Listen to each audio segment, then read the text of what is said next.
Good morning sir. So we welcome you to Aastha. Thank you आज sir. मैं आपको एक सिनेरियो बताऊंगा। अगर आप ड्यूटी पे है और इमरजेंसी में है और आपके पास एक मरीज छाती में दर्द लेके आता है जिसको चेस्ट पेन कहते हैं, तो आप उसको कैसे अप्रोच करेंगे? ठीक है, एक कॉमन इमरजेंसी है। आप दिन में, रात में, गांव में, जिला अस्पताल में, चिकित्सालय में, अपने घर पड़ोस में कई बार बुलाए जाएंगे कि देखिए छाती में दर्द हो रहा है। पहली चीज है कि छाती के दर्द को हम लोगों को हल्के में नहीं लेना है। दिमाग में दो चीजें आनी चाहिए कि अगर चेस्ट में लेफ्ट साइड में आदमी पेन बता रहा है तो लेफ्ट साइड में हार्ट होता है। ऐसा तो नहीं है कि हार्ट का पेन हो रहा हो और उस आदमी को एंजाइना हो रहा हो या हार्ट अटैक हो रहा हो।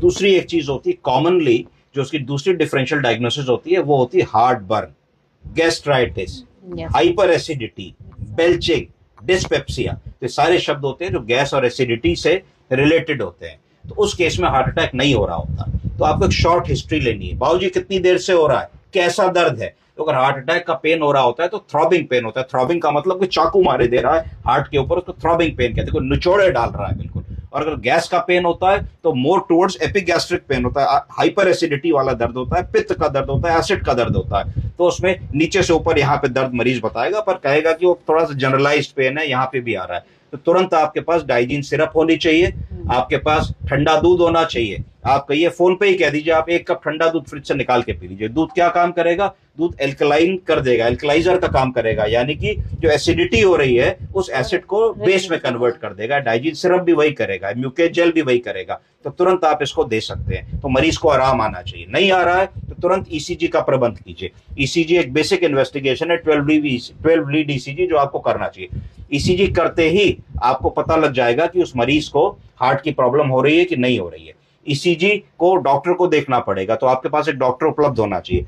आजकल बहुत सारी ऐसी संस्थाएं हैं जो टेलीमेडिसिन के द्वारा ईसीजी की रिपोर्टिंग इमीडिएटली कर देती हैं। विद इन 15 सेकंड्स आपके फोन पे, आपके अस्पताल के फोन पे मैसेज आ जाता है। तो अगर हार्ट अटैक निकलता है तो उसको एक्यूट एमआई कहते हैं। क्या कहते हैं? Acute MI, myocardial infarction. तो अगर एक्यूट एमआई की बात हो रही है, मायोकार्डियल इंफार्क्शन की बात हो रही है, तो इमीडिएट मेडिकल इमरजेंसी है। अगर आपके पास इंतजाम है तो आप उसको कैथ लैब में ले जाते हैं। अगर आपके पास आईसीयू है तो आप उसको क्लॉट को घोलने की दवा देते हैं। उस दवा को क्या कहते हैं?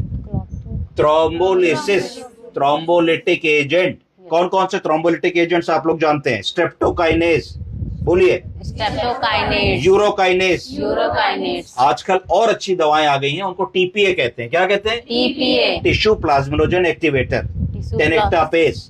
तड़ से जो है क्लॉट को बड़ बड़ डिसॉल्व कर देते हैं। तो ये हार्ट है। हार्ट को 4 तरीके से देख सकते हो। कितनी तरीके से? 4। सामने वाले को क्या कहेंगे? Anterior wall. एंटीरियर। पीछे वाले को पोस्टीरियर वॉल। नीचे वाले को इंफीरियर वॉल।